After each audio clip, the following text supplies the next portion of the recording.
Hello, friends. I'm DJ Lance Rock, and I have to say, Rock and Roll Grad School is awesome.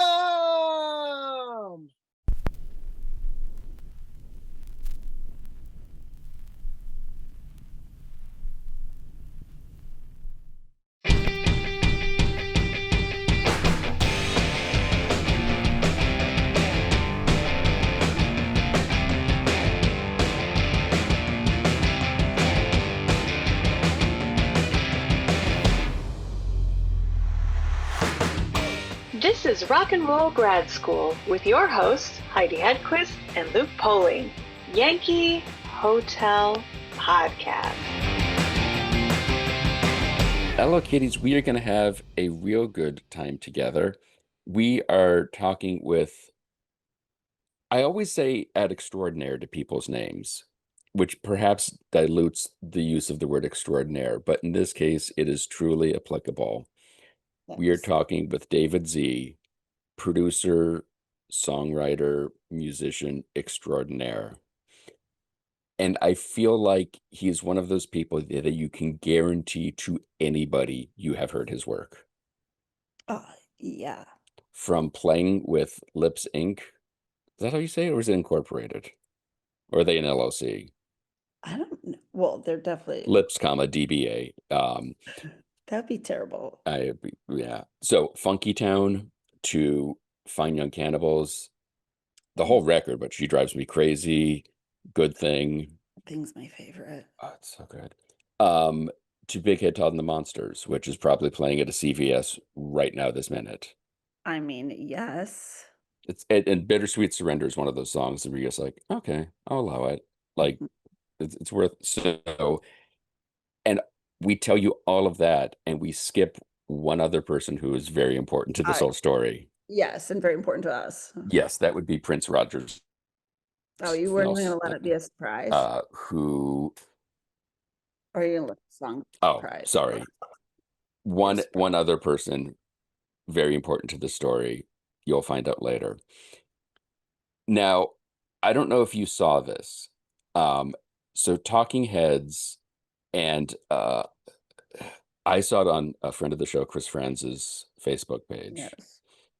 Either Sunday or yesterday. And by the time this comes out, this will all be moot. So this will be fun for people to go look up. They posted a picture of a sunrise with a caption on it that says June 5th, 2025. And it is in a green color, the lettering. It looks very, very similar to the font used on the cover of Talking Heads 77. Yes. And that's all it says, is just a... So what it refers to is 50 years ago, 75, they played their first show ever at CBGB's. That's awesome. So there's a debate as to what this means. Does this mean there's some sort of reissue, big celebration of the first record? Is it some sort of live box set? Or, and here's the thing, so many people are assuming / thinking that the ISIS thought that the dam has been broken through, and perhaps Chris, Tina, Jerry, and David are getting back together to tour. Maybe. I don't, and everyone's sort of jumping to the like, oh, they must be touring. And so many bands do this where they put up something mysterious and it turns out like we're putting out a greatest hits record. Maybe they're going to jump Barbados. Maybe. And every once in a while, because that's where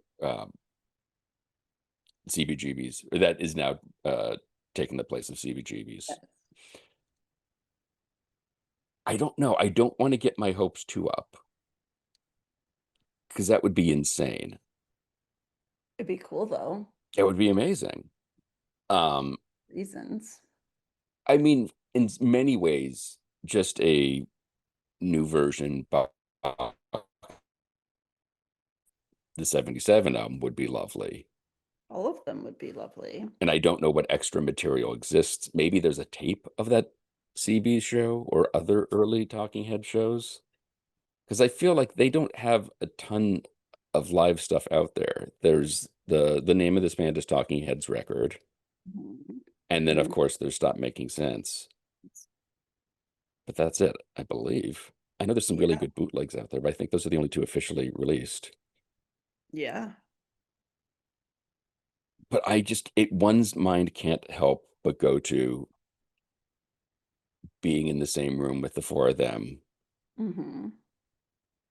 when one of those 50 iconic opening seconds of a song start Hmm. and everyone loses their mind and everyone all of a sudden is slippery people Hmm. and they're bringing down the house. They are bringing down the house. Well, burning to bring down yeah. Well, right, obviously, but you know, And she was, making the baby stay up late. well, she's not my beautiful wife. No, and it's nothing but flowers, Well, and she was. So very true. Um, She was a genius of love, but that was that's yeah, no, so, don't, but it does work. it does, but don't screw it up. Not now. You're getting annoyed because I'm doing better at the lyrics than you are. I'm just blanking. To go way back to the beginning, to go to, let's say, Funky Town. Um, I knew that That's Minneapolis, that's way back at the beginning. Well, well, no. but I didn't realize Minneapolis had such a huge music scene. I know in the 80s there was a lot going on. Minneapolis has had its own music scene for years and years. I was in a band in the 60s, and there were plenty of places to play. I mean, you could make a living in a band, That's amazing. but the local bands did all right. I mean, it wasn't until like Funky Town that we made anything that was nationally recognized. Yeah, it's so interesting the way those scenes. I read that book Trouble Boys about the Replacements, and they talk about the fact that like them and the neighborhoods were able to do okay for themselves playing in the area, the Minneapolis area. Like it was a scene. It was actually there's stuff going on there, and so that goes way back. Well, yeah, we were in a vacuum. We had to fill that vacuum with our own music. So, I mean, we didn't have a lot of national acts coming through either. Mm, They all thought and there was Buffalo out there in our backyard, and they didn't want to show up. And it's also 37 below zero. So that Well, there's yeah, that. does do something to your psyche. yeah. There is that. Yeah. And it's so weird that such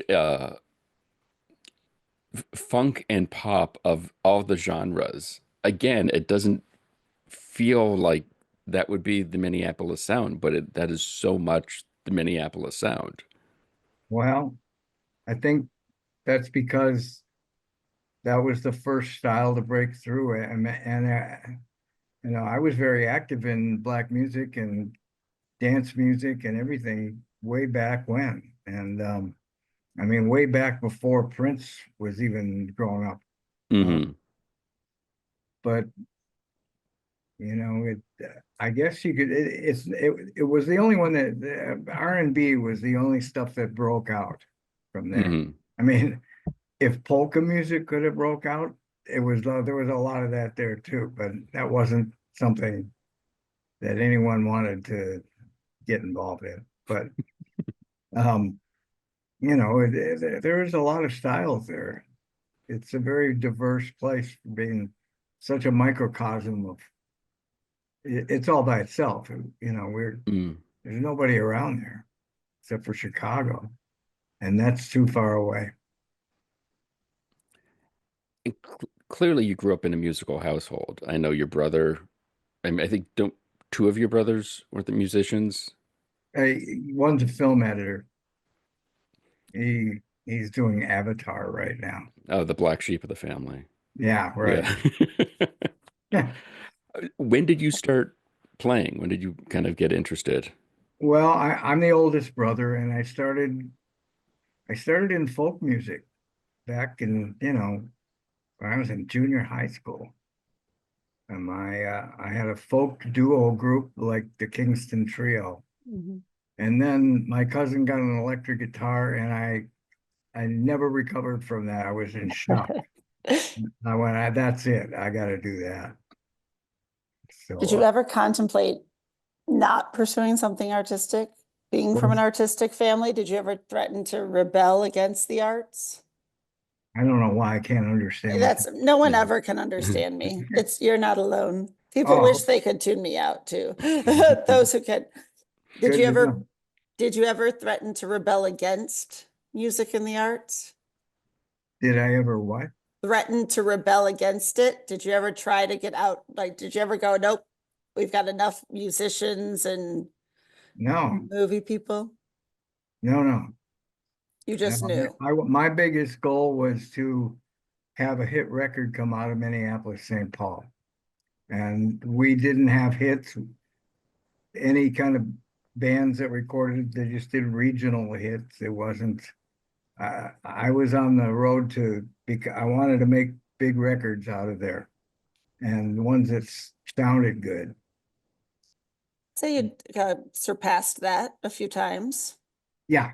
Did you Well, always? I'm glad about that. I was brought up when they recorded when I was in a band, the recording engineers, we made a record. It sounded like it was so thin, sounded like a piece of paper. And I rebelled against that. And Yeah. I've got to make stuff that is world class. How does that happen? What's the difference? And that's what I was always into. Is that the thing that really got you into producing? Was just Yeah. making it sound like it sounds in your head? Yeah, and I like to think I play the recording studio like an instrument in a way, because Mm. I do pretty unconventional. Yeah, I'm not your conventional sort of recording engineer. not at Break, all. break a lot of rules. And that's just been from the beginning. What's that? And that from the beginning, you were always sort of like, whatever it's going to Well, make. I not really from the beginning. I had to learn how to run the equipment, and I had to learn how to make a studio, what this condensers did, and microphone pre and everything. I mean, until I learned that, then I started experimenting. But Mhm. I had to teach myself how to do that. I didn't go to school. That's amazing. Like that's Well, you can do a lot if you're all by yourself and it's 30 below outside, you can learn a lot. but there's got to be a passion for that to really Yeah, knuckle down and learn how to do that stuff, how that works. And like you said, kind of the classic learn the rules to break them. yeah, yeah. Well, and I think there's also, you have that, one of the things that like that rare ability to be able to have that technical side and the artistic vision too, right? That's magic. Yeah. I mean, to me, they're both magic. So, That's true. I mean, they are, that's true, but that's double magic, right? but That's, but a recording has a lot to do with the song. I mean, I love how you can make a song be the recording, and it's not all just chords and melody. There's other things involved. right. And just like you said, the playing of the studio as an instrument.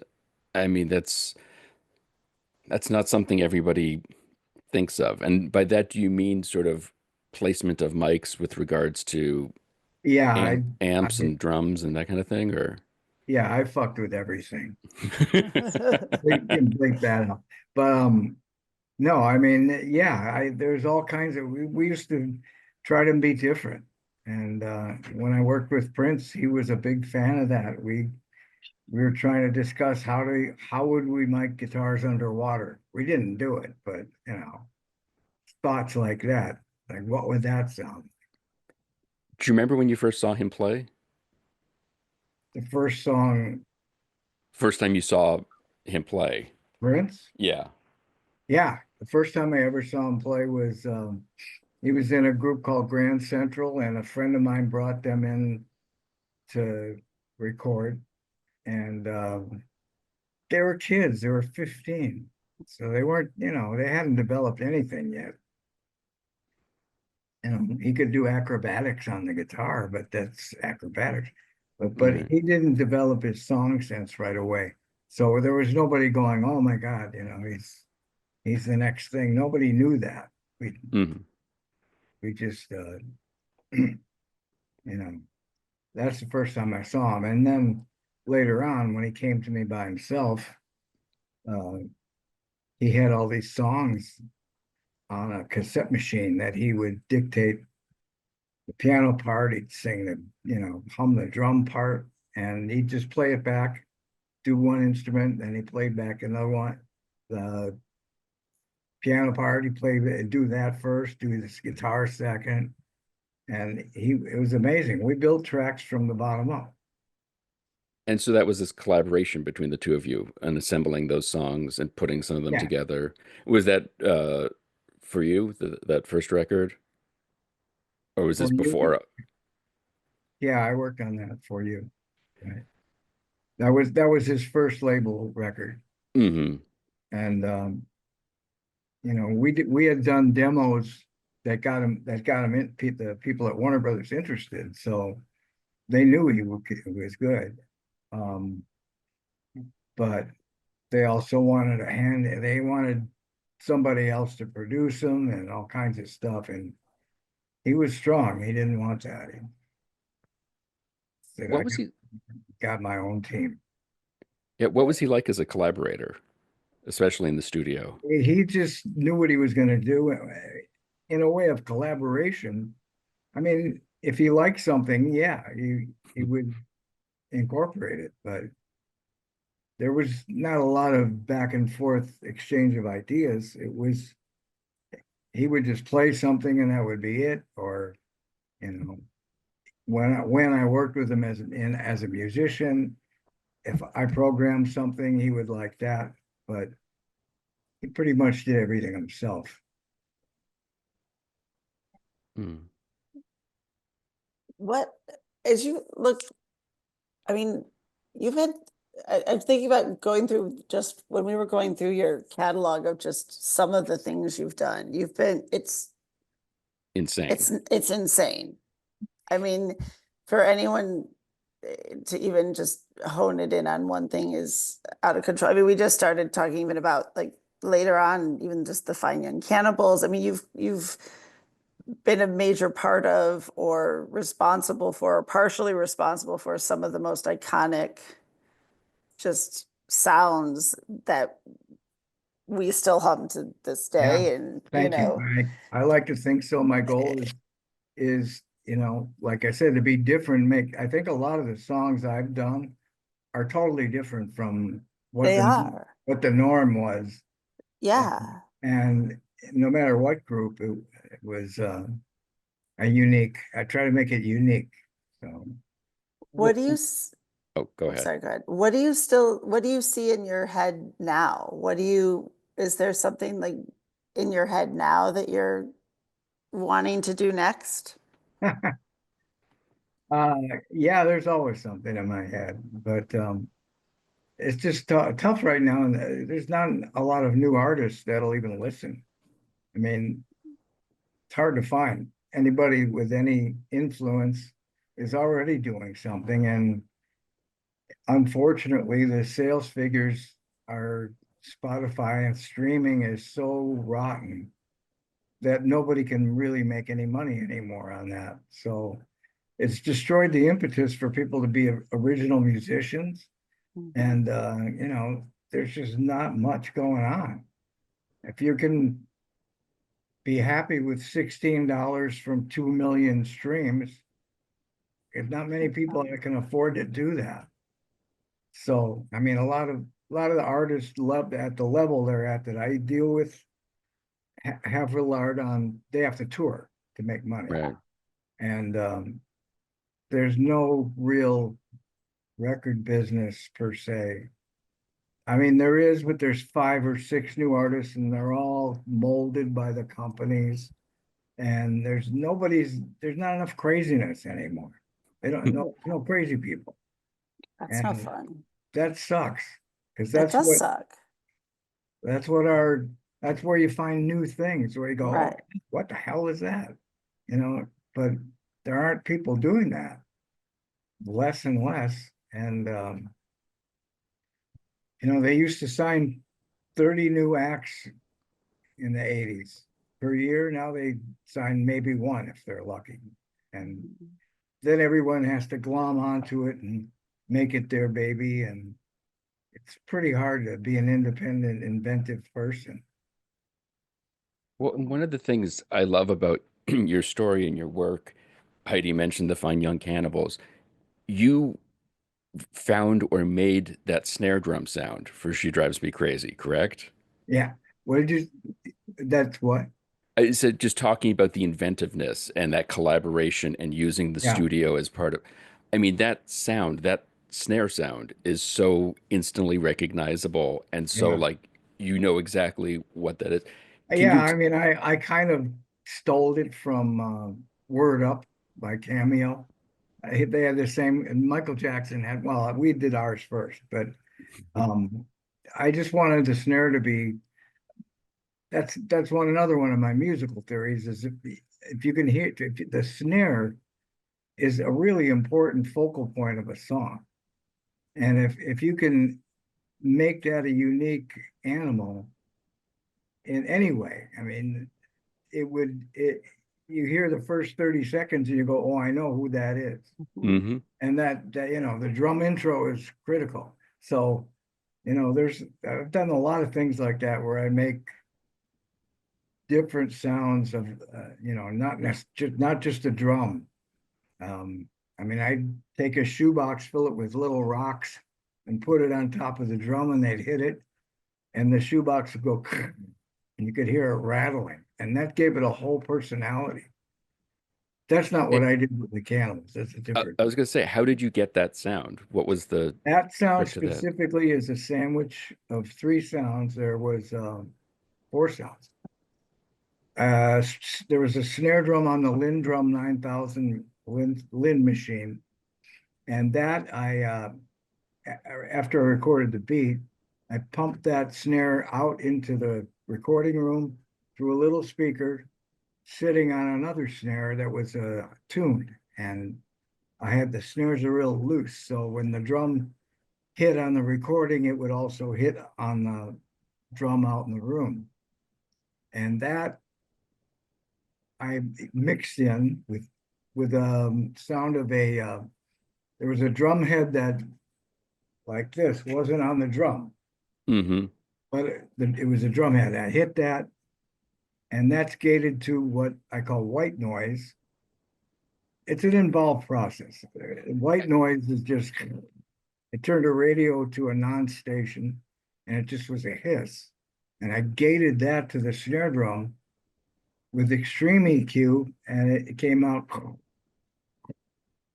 And that is the snare that you hear on that song. And was that something you had messed around with before and put aside and like, That way, I was just, I was carried away, carried away. We needed to find something to make it unique and make it a personality, give it a personality. and so you just in that moment were like, oh, let's try this. Yeah.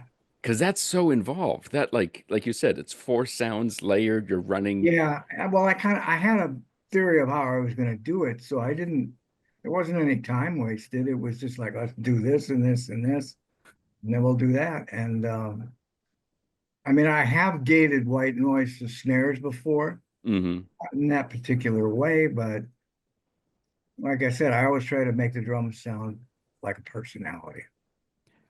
How often in your work process are you turning to artists and saying, trust me, I think this is going to sound really cool? I don't know if I've ever said that. Really? I just said, get a sandwich and come back in 10 minutes. No, no, I It's pretty much, I just do it. And, if they like it, great. If they don't, then we do it a different way. on to the next one. Or I shoot them, whatever. That works. Yeah. I guess you've also kind of earned the right to do some of this stuff, given your previous work. Someone's like, well, it seems nutty, but your body of work shows that you do know what you're doing and that there is a method to this madness. I mean, not always, of course, I made a lot of mistakes, but Hmm. you can't do new things without making mistakes. But like you said, Oh, oh, sorry. no, go ahead. Do you surprise yourself still with what you come up with? I guess I do. Yeah. In the final run, yeah. Like, hey, I should did that. That worked. Yeah, I entertain myself. Yeah. That's good. Like, and I mean, I'm just thinking too, just to She Drives Me Crazy of all your work, it is still pretty ubiquitous that you can hear it places, people play it a lot. Yeah. That's got to be surreal for you. It is very surreal. Uh, I mean, I just do what I like, and then if other people like it, I'm so pleased and it's great. But yeah, some things have lasted a lot longer than I expected they would ever last. I was going to say, is it the things you thought would last that have, or does it just shock you every time? Uh, I go for an experiment. If it works, I'm not the one I like it. I'm not the one that's going to say, you're going to like it. So I just try to make things sound like what people want or what I want. I guess that's what That's, yeah. my taste versus people. And that's why people hire me, because of my taste. Because that's really, I mean, there's a million engineers that can turn knobs. That's that's no big talent. But to think outside the box, I think, is my goal. And It's backfired on me quite a bit, though. It's not always something that everyone says is great. So I and I bet know one of people your, got mad at me. well, Wow. got to break a few eggs every once in a while. Yeah, right. And one of your other big collaborations, and it seems like all the bios of you online mention it, is your work on Kiss by Prince. Yeah. So, what was your role on that? Were you producing that track or He engineering? you can actually look on the web and find the versions, but I was working with a group that he had signed called Maserati, Hmm. and we were in one room and he was in the other doing Under the Cherry Moon music. And uh he the bass player in Maserati just said, Prince, we need another song. We're looking for a single. We're always looking for a single. And he handed us this cassette that had just acoustic guitar, one verse and one chorus, and it was Kiss. And it sounded like Stephen Stills. It sounded like a country western song the way he played it. Because yeah, you can look it up. It's on the web. It's Yeah. the original demo. Mhm. So the group and I sat all night going, how are we going to make this work? And I come up with a beat, and then I had this idea of triggering my acoustic guitar to the hi-hat, which created that rhythm that you hear, that's jilted uh, Yeah. 16th note rhythm. And it's impossible for somebody to play that because it's random. It's not a pattern. Yeah. So I mean, I just gated it so it sounded like it was a funky rhythm, Mhm. and that's how we did that. And then the background harmonies, I arranged for. There's two guys in Maserati. They sang it. I actually stole the background harmonies from a Brenda Lee song from 1956 called Sweet Nothings, where in the background they're going, eh. It's the same thing. It's the same thing. And the piano part I stole from Bo Diddley. It was a song called Say Man. So I took stuff from all over the place. And we made this groove, and one of the guys in the group sang it and went back to the hotel. The next morning I get up, I come back and the tape is gone. And I said, "Where's my tape?" And the engineer said, "Well, Prince came in and he listened to it and he took it." So I walked next door. I go, "What's going on?" He goes, "It's too good for you guys. I'm taking it back." That was the story on that. I created the whole track. That's Me and amazing. the guys from Maserati. Oh, But I mean, Prince put his falsetto lead and he did an intro like James Brown, Papa's Got a Brand New Bag, same mhm. lick. Ding, ding, ding, ding, ding, ding, ding. Mm-hmm. And that he put his guitar on as a lead guitar over it. Mm. And at first it was, I mean, we had everything on there, bass and Yeah. intricate piano part, and then we sat down to mix it. And Fritz goes, "We don't need that. We don't need this. We don't need that." And he pulls the faders down. And so there's just that bare rhythm in the Mhm. drum beat, and the bass wasn't there anymore. Yeah. So about halfway through, I snuck the piano up a little bit just to make it change. But Mm-hmm. that's how that song took about 5 minutes to mix. Wow. That's That's amazing. It was only on 9 tracks. Jeez. Yeah, that was actually my most involved creation with him. Mm-hmm. Mhm. It's the one I got most credit for, Mhm. or I feel like it's a lot of my stuff. Yeah. Yeah. Yeah. But It's so interesting too when you look over all the blues artists that you've worked with Mhm. and the Grammy winning records, uh Etta sorry, James, Etta James, Yeah. Oh yeah, my Buddy gosh. Guy, Johnny Lang, not Kenny Wayne Shepherd.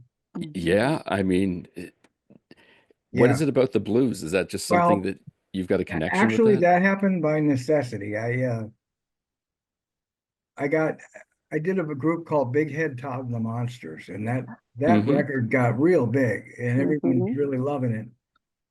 And about 2 years later, I realized that the people that were the record companies were bringing me uh, groups they wanted to sound just like Big Head Todd and the Monsters. Mm-hmm. I don't want to do that again, Right. it's not repeat myself. So Mhm. I found a blues group out of Wisconsin, and I they're great. They I took it down to Memphis to show there was a blues convention in Memphis, and I'd never been to Memphis, so it was fun. But I went down there to try and sell this act, and I ran into a guy named Gary Bells and Isaac Tigert. They were starting the House of Blues record label, Mm-hmm. and they wanted the act, so they actually wanted me to move to Memphis, which I did. And I started on a whole slew of blues artists because that music doesn't go away. I mean, pop Mm. music disappears, it changes style. Mhm. You can't be at the top of the charts all the time because it's always changing. And blues, I there's a steady audience. It's like rock. There's a steady audience, and the sales might not be as big, but it's always there, and it's a valid musical form. And I like the blues. I was always into the blues, but Oh, Mm-hmm. I just dove into it, and I found a lot of great artists, a lot of great artists. So I took a sabbatical into the blues. awesome. Oh, and again with Big Head Todd, when they play Bittersweet, when you hear that record, when they're playing you those songs that first time, do you know there's something there where you're like, oh, we can really make something special here? I never think like that. I Really? hope that they have something there, and I know if I like the song or not. Uh, and I try to make it as good as possible. But I couldn't really tell if they were going to be big or not. I mean, Mhm. it just they were a new group, and new groups, usually have a very rare shot at getting on the charts. Yeah. Yeah.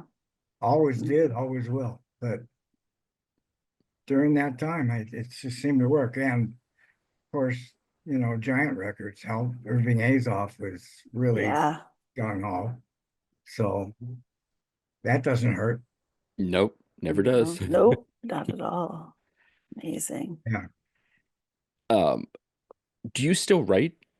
Because I know one of your, Not functionally. I mean, I will if I'm working with an artist that I need to get involved, but I've never been one to sit down and write for writing's sake. I did that really, a long time ago. I don't do it anymore. well, I was going to say, one of your first, I think one of your first credits on a record is co-writing with Graham Parsons. Yeah. I mean, if you got to write with somebody, Yeah, okay, I he's used all to As be right. well. I used to be a writer. That's how I started. But um Graham Parsons, I mean, that's 1968, I think, or 66 or something. Hmm. 68. But nobody liked him at that time. Right. Yeah, I was part of his, outlaw compatriot people, and we did drugs and we did music, and the country people didn't like him because he wasn't country enough, and the Mhm. rock people didn't like him because he wasn't rock enough, and so he didn't have an audience. He Unfortunately, the guy died without knowing how big he was going to get. Yeah. And I mean, I always liked it. I was a big fan of the Byrds, and I always loved that style, country rock. But Graham was not. He was trying to do the real thing, and nobody wanted it. And honest to God, 16 years later, after he died, I was in London working with somebody, and I walk into a clothing store, and there was a big picture of Graham Parsons with his motorcycle. I went, "What's he doing up here?" The kids in England went, "Oh, he's a god. He's new." I went, "Wow, new to you." Yeah. Right. But that was the start of when people started appreciating what he did. But nobody liked him musically. Hmm. I mean, he hung around with Joe Cocker and all these people, and we worked a lot. We wrote songs and stuff like that, but we got in a lot of trouble too. Well, Yeah, one does. you know, I didn't get in trouble in 1968. Just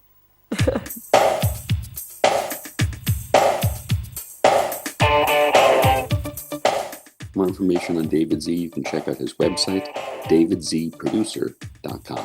You can check us out on all the various socials. Be sure to visit our website at rockandrollgradschool.com, and don't forget to leave us a review. Today's show is produced by myself and Heidi Hegquist. Our reluctant producers are John Sauvé and Sandy Stone. Our willing producers are Rachel Allen and Randy Jeanette. Our intern is Zach Jackson. This one's for Philippe. Thank you, good night, and may all your favorite bands stay together.